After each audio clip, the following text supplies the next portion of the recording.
Hello and welcome. So today we are going to be learning about electromagnets. So let's start by taking a look at what an electromagnet is and how it works. Then you guys will be designing some experiments on using an electromagnet and testing what factors might increase or decrease its magnetic field strength. All right, so if you take a look down at our table, we have a bunch of paper clips set up, and here is our electromagnet. So our electromagnet is just a nail, and I've wrapped a piece of insulated copper wire around the electromagnet at least 50 times. It might be 50, it might be 100. Don't go less than 50, because if you go less than 50, it won't have enough field strength, and you will short circuit your battery, which will make it get very hot very fast and then ruin your battery. So I've got a steel nail. This one is a galvanized steel nail. I've wrapped some insulated copper wire around it a whole bunch of times.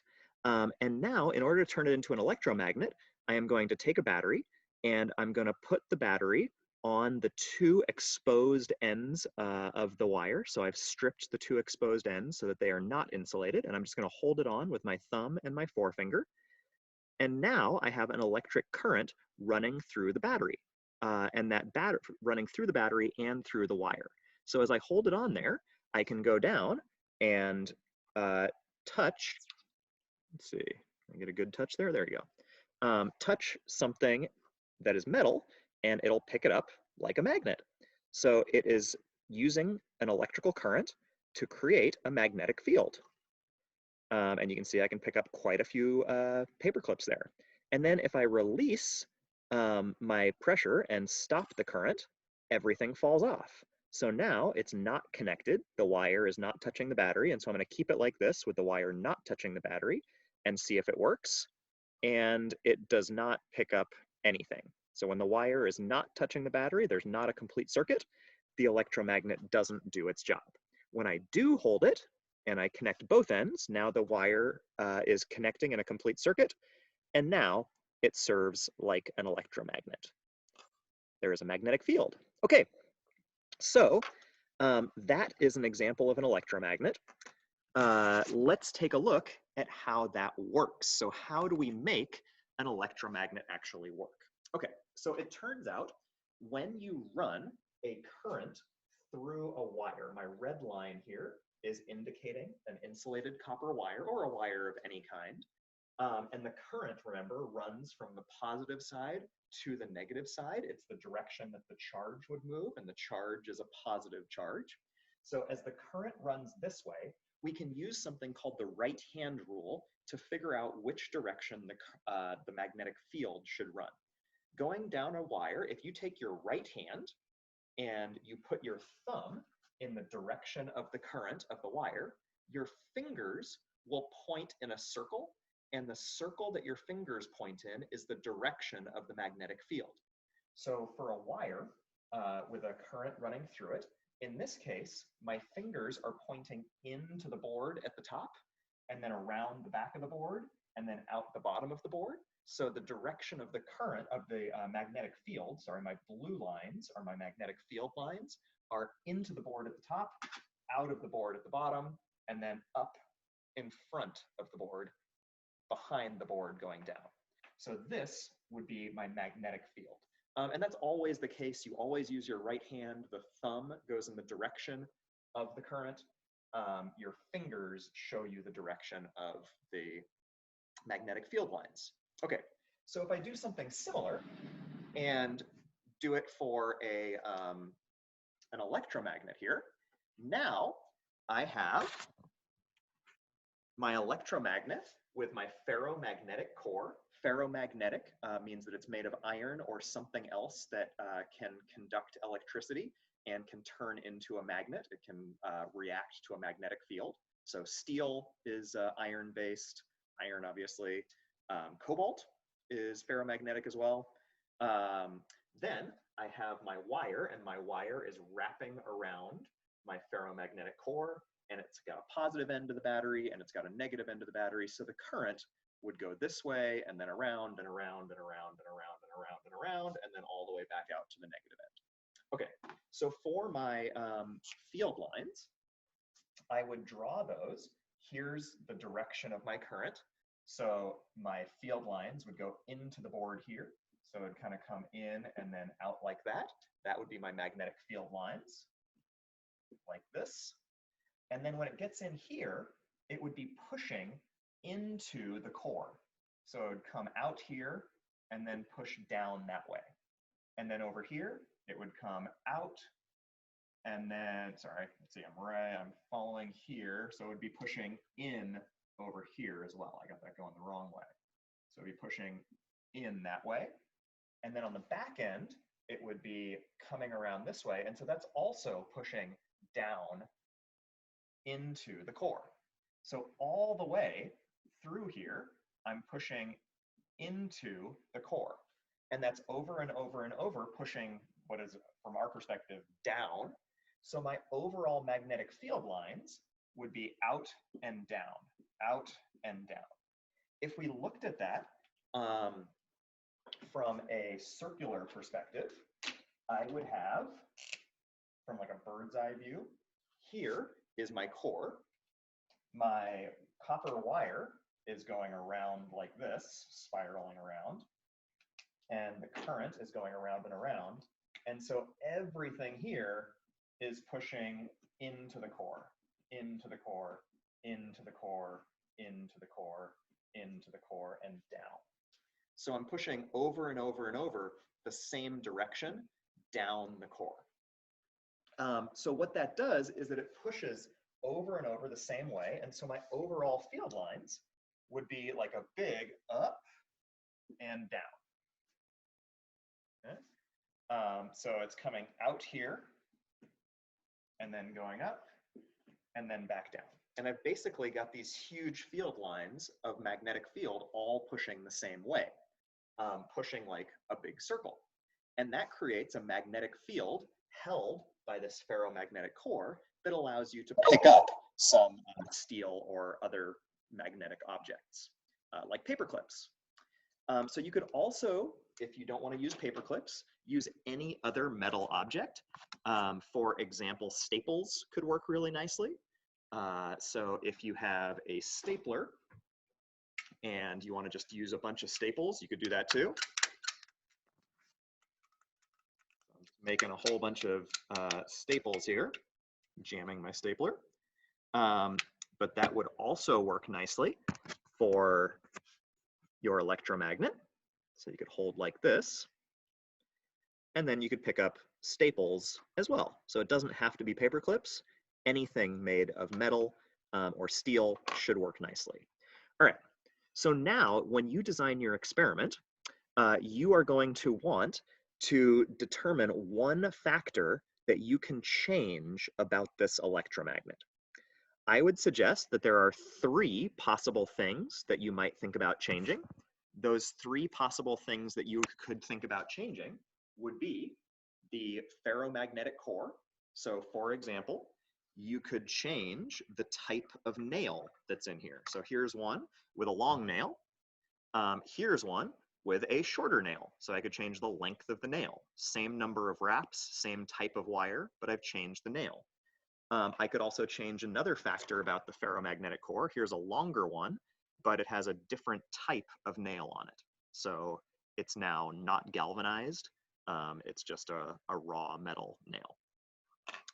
Or I could get really intense and use a really big core. In this case, I've used a big hex bolt. And so I've really changed my core. So I could change the type of core, the ferromagnetic core. You could also change the insulated copper wire. So you could do that by wrapping more times or less times. This one, for example, is a hot mess, but it is wrapped much less times than this one. The one with the huge core is wrapped a lot of times, like 1,000 or so times, whereas this one is only wrapped 50. You could also change the type of wire. So this one uses a much thinner copper wire. This one uses a slightly thicker copper wire. So you could see whether the thickness of the wire, the gauge of the wire, makes a difference.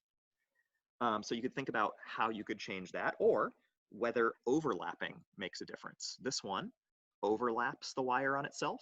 This one has no overlaps. See if that changes the magnetic field. And then the third thing you could change would be the battery itself. So I was using a AA Kirkland brand battery. You could sub it out and try different voltages of batteries. You could try different types of batteries, do an A versus a D versus a C. You could try a 9-volt versus, or you could do numbers of batteries. I could do 1 battery, then put 2 batteries end to end and see if that makes any difference, and then 3 batteries end to end and see if that changes the strength of your magnetic field. Okay, remember, for a good experiment, you want to change one factor and keep everything else the same. So if you are changing the number of coils of the wire, then you want to do 50 coils, but using the same length wire. Then come back and do 100 coils on the same nail with the same length wire, and then 150 coils on the same nail with the same length wire. So for example, I might measure out 1 meter or 2 meters of wire. I would wrap that around 150 times, test it, then I would undo 50 coils, still keep the same length wire, but now it's only wrapped 100 times, and then test it again. You also have to figure out how are you going to measure the strength of your electromagnet. So you could do a setup like this where you just have your paper clips scattered randomly on a tabletop. You go down and pick up as many as you can, and you go from one paper clip to the next. You could also do a setup where you just have them all together. You come in once, pull up once, and see how many you grab. Or you could do a system where you have them all stacked on top of each other, come in, and see how many you grab. So you got to figure out what your system is going to be, and see, are you measuring number of paper clips that you grab? Are you measuring the mass that you are able to lift? Are you measuring how far from the object you get before it jumps up? For example, if I was doing it here with this paper clip or with this staple, I could say maybe I'm going to measure how close I get before the paper or before the staple rises. So there I was about 1 centimeter away, and you'd want to do it with an actual ruler. So you would take your ruler and measure here and say, when I get down to there, I can see it start moving. So that's where I would stop and say, with 50 coils, I got to within 1 centimeter before it started moving. So there's a lot of ways that you can measure the strength of your magnetic field. There's a lot of ways that you can modify your electromagnet, and you have to make the choices. We are going to be using our lab design rubric. So I've given you a template.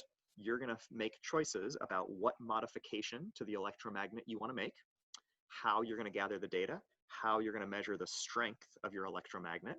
Remember, you want to do lots of trials, so at least 3 trials per setup, and you want to have a lot of different setups, each just changing one variable. So make sure you've only got one thing that you're modifying in order to get good data. The last thing that I want to mention is a safety tip. Make sure that you have it wrapped at least 50 times, and that if the wire starts getting hot, you release it. What we're doing with an electromagnet is we are basically creating a short circuit. A short circuit is where you take a wire and you run it directly from negative to positive on your battery. There's no resistance, and because there's no resistance, the current runs really, really, really fast, like infinitely fast, and that causes the battery to die really quickly.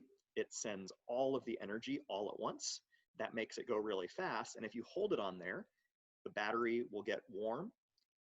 Your fingers will start burning because the current is going through the wire so fast, and the battery will start leaking the chemicals inside of it. We want none of those things to happen. So if you start feeling the battery get hot, if you start feeling your finger get hot, just release it right away.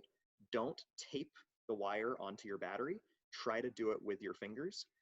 If you're making it hot, you're doing something wrong. And then you need to redesign your setup because clearly you don't have enough wraps around, and there's too much current, you're short-circuiting it, and you'll damage yourself or the battery or the environment by leaking toxic chemicals into it. But with that said, we're going to have a lot of fun running these experiments. Your goal now is to brainstorm a list of every possible modification that you could make, choose one that you would actually like to make, and then come to school and pick up all of your supplies. We're going to have all of the supplies available for pickup, because I'm imagining you probably don't have insulated copper wire sitting at home. You might have a nail, you might have a battery, which is great. And if you want to use like a variety of different batteries and you have them at home, perfect. I don't have a huge variety to give out to you, but I will cut up a whole lot of pieces of copper wire for you. I'll even strip the ends so that they're ready to go. And then you come, pick up your supplies, and you can run your experiment. All right, have fun with this one. And this is going to be a little bit challenging. We'll do a lot of kind of like reboots of this and try a bunch. Have a great time.